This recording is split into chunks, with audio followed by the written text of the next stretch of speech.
दोस्तों आज का यह वीडियो उन सारी वुमेन के लिए है जो कि हेवी पीरियड से गुजर रही है। उनको मासिक रक्त स्राव ज़्यादा होने की समस्या है और जिसके कारण उनके डेली रूटीन की एक्टिविटीज़ में उन्हें डिफ़िकल्टी फेस करनी पड़ती है। इसके अलावा उनको दर्द बना रहता है, कमज़ोरी रहती है, खून की कमी हो जाती है जिसके कारण वह बहुत ज़्यादा वीक महसूस करती है, थकान होती है।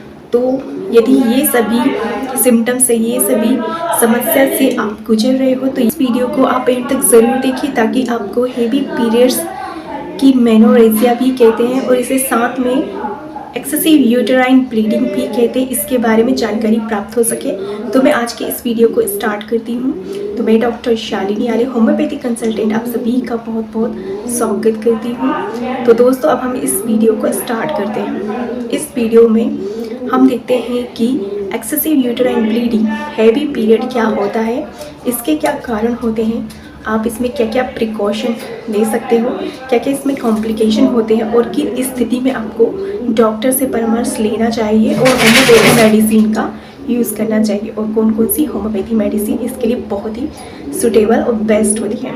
हम आगे देखेंगे होम्योपैथी मेडिसिन को कि वो कौन सी 4 होम्योपैथी मेडिसिन है जो कि हैवी पीरियड्स के दौरान यदि दी जाए तो ये बहुत ही इफ़ेक्टिव वर्क करती है। साथ ही इसे आप कभी भी ले सकते हो। ज़्यादा मासिक रक्त स्राव हैवी पीरियड्स होने पर दी जाए तो ये बहुत ही अच्छा काम करती है।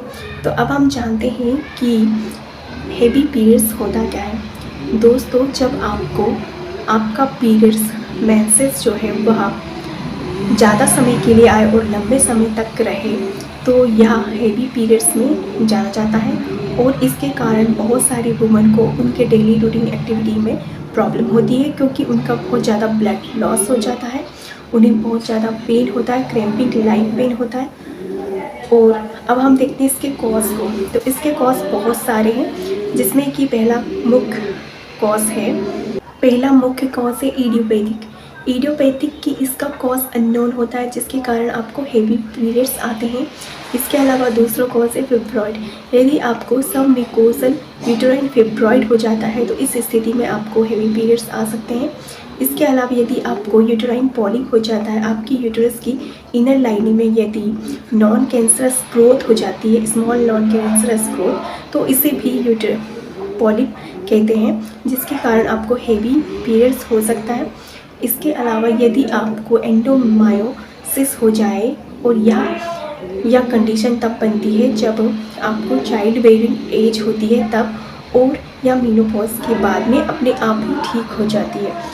इसके अलावा दोस्तों यदि आपने आईयूडी यूज़ किया है, कैथेटर वगैरह यूज़ किया है, इंट्रायूटेराइन डिवाइस यूज़ किया है, तब भी आपको हेवी पीरियड्स का सामना करना पड़ सकता है। इसके अलावा यदि आपको कैंसर हो जाए कोई भी यूट्रस का या सर्विक्स का, तभी आपको एक्सेसिव यूटेराइन ब्लीडिंग हो सकती है। इसके अलावा यदि आपका मेडिकेशन चालू है, जैसे कि यदि आप कोई ड्रग ले रहे हो, लेवोनॉक्स, या फिर इसके अलावा आप ले सकते हो कि हार्मोन मेडिकेशन ले रहे हो, ईस्ट्रोजन या प्रोजेस्टेरॉन, या फिर आप एंटी इन्फ्लामेटरी ड्रग ले रहे हो, तब भी आपको हेवी पीरियड्स हो सकते हैं।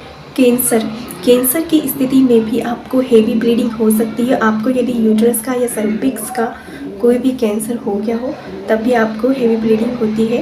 इसके अलावा दोस्तों यदि आपको इनहेरिटेड ब्लीडिंग डिसऑर्डर हो जाए तब भी आपको हेवी पीरियड्स का सामना करना पड़ता है। तो ये हो गए हैं कॉज हमारे हेवी पीरियड्स के, मेनोरेजिया के। दोस्तों अब हम हेवी पीरियड्स के सिम्टम्स को देखते हैं। तो इसमें सिम्टम्स आपको दिखाई देंगे कि आपको 1 या 2 घंटे में आपके पेट को चेंज करना पड़ेगा, नाइट में उठकर पेट के चेंज करते रहना पड़ेगा।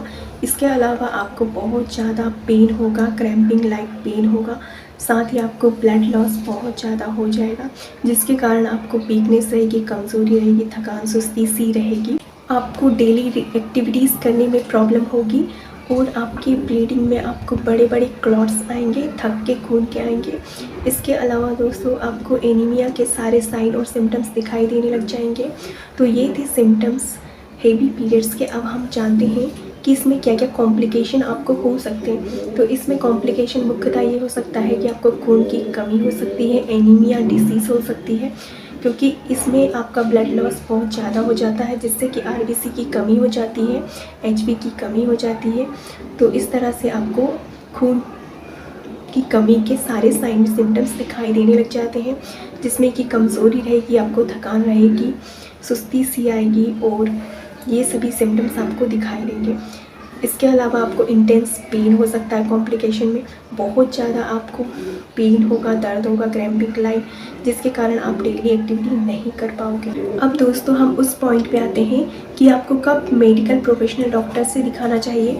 तो उस कंडीशन में दिखाना चाहिए जब 1 से 2 घंटे से भी ज़्यादा आपको पैड्स चेंज करने पड़ रहे हो, तब आपको जब मेनोपॉज हो जाने के पश्चात भी वेजाइनल ब्लीडिंग हो रही हो, तब आपको डॉक्टर के पास ज़रूर जाना चाहिए। डॉक्टर से परामर्श तब उस स्थिति में लेनी चाहिए जब आपका इरेगुलर मेंसेस हो, आपको पीरियड्स के बीच में यदि मेंसेस स्टार्ट हो जाए, हेवी ब्लीडिंग हो जाए, तब दिखाना चाहिए। और यदि आपको मेनोपॉज हो जाने के पश्चात भी आपकी वेजाइनल ब्लीडिंग हो रही हो, वेजाइना से ब्लड डिस्चार्ज हो रहा हो, तब आपको डॉक्टर से दिखाना बहुत ज़रूरी होता है, डॉक्टर की परामर्श लेना ज़रूरी होता है। अब हम देखते हैं कि इसमें कौन कौन से डायग्नोसिस के पॉइंट होते हैं जो कि आपको करवानी चाहिए। सबसे पहले आपका डॉक्टर फिजिकल एग्जामिनेशन करेगा, ब्लड का टेस्ट करवाएगा, थायराइड फंक्शन टेस्ट करवाएगा, आपसे यूएसजी करवाएंगे, साथ ही एंडोक्राइन बायोप्सी होगी और हिस्टेक्टोमी भी हो सकती है। साथ में आपका डायलिटेशन और क्यूरेटिस भी हो सकता है और आपका पेप स्मीयर भी हो सकता है। इसके अलावा आपका सर्वाइकल स्मीयर टेस्ट भी हो सकता है। तो दोस्तों इस प्रकार से आपके डायग्नोसिस के पॉइंट होते हैं। अब हम जानते हैं ट्रीटमेंट में होम्योपैथी में होलिस्टिक साइंस है ये, और जो कि इंडिविजुअलाइजेशन और सिम्टम सिमिलरिटी के बेस्ड पर होम्योपैथी मेडिसिन प्रिस्क्राइब की जाती है, जिसके कोई साइड इफ़ेक्ट नहीं होते हैं। तो अब हम होम्योपैथी मेडिसिन को देखते हैं, जो कि मेनोरेजिया, एक्सेसिव यूट्राइन ब्लीडिंग और मासिक धर्म का रक्तस्राव, भारी हो जाना, ज़्यादा होना, हेवी पीरियड्स के बारे में जानते हैं। तो इसमें सबसे पहली मेडिसिन है हमारी चाइना मेडिसिन बहुत ही इफ़ेक्टिव मेडिसिन होती है जब आपका ब्लड लॉस बहुत ज़्यादा हो जाता है हेवी पीरियड्स के दौरान।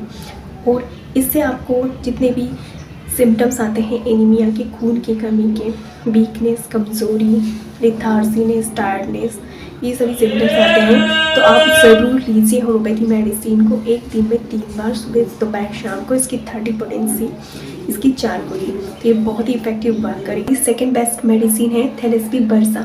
इस मेडिसिन को आपको तब यूज़ करना है आपको जब एक्सेसिव ब्लीडिंग हो रही हो आपके पीरियड्स के बीच में, तो आप यूज़ कर सकते हो इस मेडिसिन को 30 पोटेंसी में 1 दिन में 3 बार, सुबह, दोपहर, शाम को। इसकी 4 गोली, तो ये बहुत ही इफेक्टिव रिजल्ट देगी आपको। अब हमारी थर्ड मेडिसिन है वो एक्टिया रेसिमोसा। इस मेडिसिन को आपको इरेगुलर पीरियड में, जिसमें कि आपको बहुत ज़्यादा पेन हो रहा हो, तब यूज़ करना है। इसमें शूटिंग लाइक पेन होता है आपके हिप से लेकर थाई तक की। तो इस मेडिसिन को भी आपको 30 पोटेंसी में 1 दिन में 3 बार, सुबह, दोपहर, शाम को लेना है। इसकी 4 गोली, तो ये बहुत ही अच्छा रिजल्ट देगी आपको। फोर्थ मेडिसिन है वो है फास्फोरस। इस मेडिसिन को स्पेशली उन वुमेन के लिए है जिसको कि फिब्रॉइड हो, जिसे फिब्रॉइड डिसीज़ हो, तो और उसके यूट्रस से ब्राइट रेड कलर का हेमरेज हो रहा हो, तो यह मेडिसिन इसके लिए बहुत ही इफ़ेक्टिव होती है। साथ ही यदि उनका इरेगुलर पीरियड हो और उनका पीरियड स्लाइट उनमें ब्लीडिंग हो रही हो पीरियड के बीच में, तो ये मेडिसिन बहुत ही इफेक्टिवली वर्क करती है। इसको 30 पोटेंसी में 1 दिन में 3 बार, सुबह, दोपहर, शाम को लेना है, और इसकी 4 पिल्स को, तो ये बहुत ही इफेक्टिव वर्क करेगी, बहुत अच्छा रिजल्ट देगी आप। दोस्तों आज का यह वीडियो हैवी पीरियड्स, मेनोरेजिया और एक्सेसिव ब्लीडिंग के बारे में था, जो कि अब समाप्त होता है। तो उम्मीद करती हूँ कि आप सभी को यह नॉलेजफुल वीडियो अच्छा लगा होगा। लाइक कीजिए, शेयर कीजिए, सब्सक्राइब कीजिए और कमेंट भी कीजिए। मिलती हूँ आप सभी से नेक्स्ट वीडियो में। तब तक के लिए धन्यवाद, नमस्कार, अपना ख्याल रखिए और अपनों का भी। जय हिंद, जय भारत।